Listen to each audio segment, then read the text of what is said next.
Okay, in these notes, we're going to discuss relations and functions. So our objective is to be able to express relations in different ways and also to identify functions. So when we talk about relations, a relation is a set of x and y coordinates. So that is what that is there. A relation is a set of x and y coordinates. Basically, it's a set of ordered pairs. Now, they can be written in different ways. We'll take a look at that in a little bit here. The domain of a relation is all the x values of that relation, and the range is all the y values. So domain and range, we're talking about the x values and the y values of a relation. Now, the inverse of a relation is the relation that occurs when the input and output, so x and y, when those values are switched. That is how you get the inverse of a relation. So what we're going to do here, as an example, is write the relation we're given, this set of ordered pairs, as a table, a graph, and what's called a mapping diagram. We'll also state the domain and range and find the inverse. So for our table, we're just going to put these points on the table as x and y pairs. Each point, each ordered pair will be a row on the table. And I like to put these in order by the x value. So first we have -3, 3.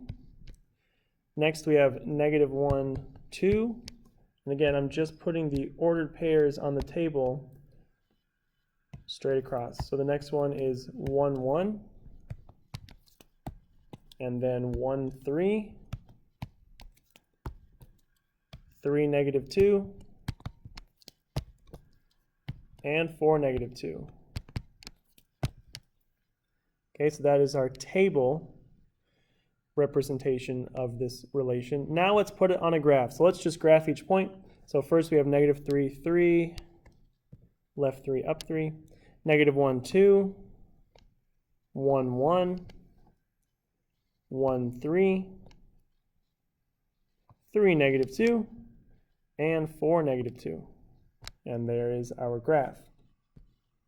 Now for the mapping diagram, these are kind of interesting. They just show the sort of relationship visually between the domain and range. So we're going to put the domain, the x values, in this circle from least to greatest, and the range, the y values, in this circle from least to greatest.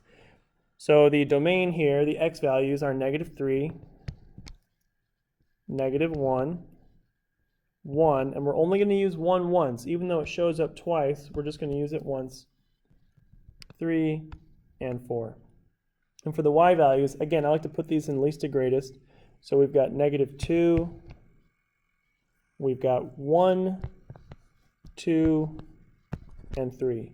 And now we're going to represent each point by drawing an arrow from the x value to the y value. So for -3, 3, that's going to be an arrow from -3 in the x column to 3 in the y column. And then for -1, 2, same idea, an arrow from -1 to 2, and so on. So 1, 1, 1, 3, 3, -2, and 4, -2. It can sort of get a little cluttered, but it just helps you see how the domain interacts or relates to the range in a relation. So there's that. So that's how we can write a relation in 4 different ways: a list of ordered pairs, a table, a graph, and a mapping diagram.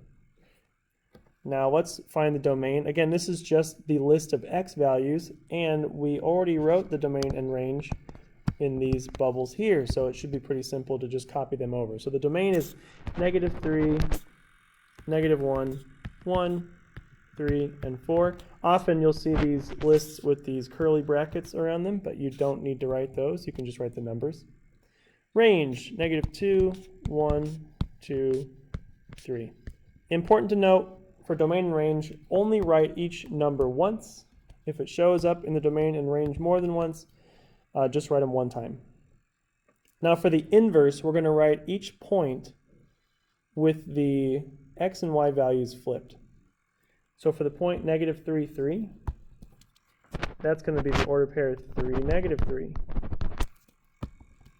For -1, 2, that's going to be 2, -1.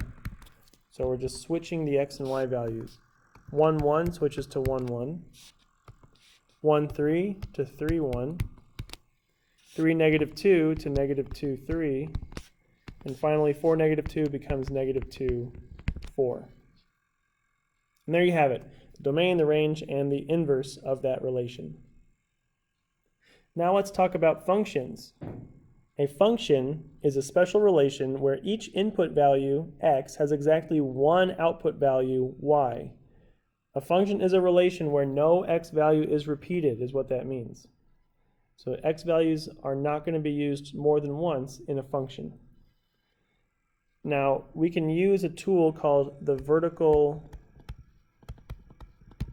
line test. We can use this to determine whether a relation is a function based on its graph. So if we just have the graph of a relation, we can use the vertical line test to check to see if it's a function. So if it touches the graph of a relation more than once, that relation is not a function. So let's test this out. Here's a bunch of relations. We're going to see if they're functions. So for A, here we have a mapping diagram, and you want to look at the arrows and see if any of these x values, and we know this is the x column because that's where the arrows are starting. They always start in x and end in y.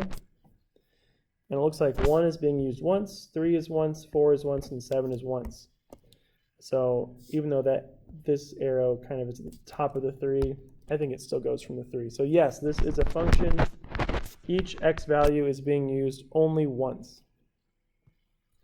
For B, we have a table, and it looks like we're using the input 3 twice here in this table. So that's a no, not a function, because our x value here is being used twice. Again, it's okay if the y values are used more than once.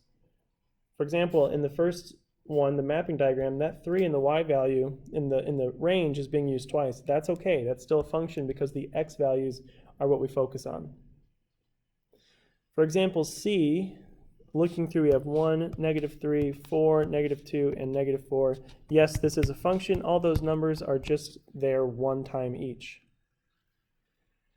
Now for the graphs, we're going to use the vertical line test. So I think it's helpful to just draw a vertical line, or imagine one, and then you want to think about moving that vertical line through the whole graph, and anywhere you see if it touches the graph more than once, then it's not a function.